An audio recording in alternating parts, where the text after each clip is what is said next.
যে হুজুর আল্লাহর রহমতে আমনগো দোয়ায় 10 জনের দোয়ায় আল্লাহ আমারে খুব সুখে রাখছে। জিজ্ঞাসা করবেন চাচা কি সুখে রাখছে? ওই যে আল্লাহর রহমতে 4 ফুট বিদেশ, 1 ফুট বিদেশ, 3টা মেয়ে আল্লাহর রহমতে তাগরে বিয়া দিছি। মনে মনে আশা করছিলাম এখন বিল্ডিং করুন, আল্লাহ বিল্ডিংও দেখাইছে হুজুর, আল্লাহ করাইছে। একটা বিল্ডিং করছি হুজুর, 4টা রুম, 2টা বাথরুম দিয়ে হুজুর আল্লাহর রহমতে আমনগো দোয়ায় টাইলস। আল্লাহু আকবার। চাচার কপাল, কত বড় কপাল নিয়ে উনি আসতে।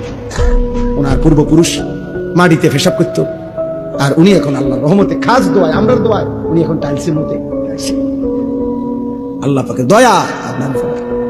বিকাল টাইম হইলে হুজুর আল্লাহর রহমতে চা দোকানে বসে থাকি, বন খাই, বিড়ি খাই, গপ মারি, যে দূর শল্যে কুলায় টেলিভিশনে নাচ গান দেখি। আগে তো আর সেই দিন নাই, চাইয়াই থাকি শুধু, আর পুরান কথা মনে করি।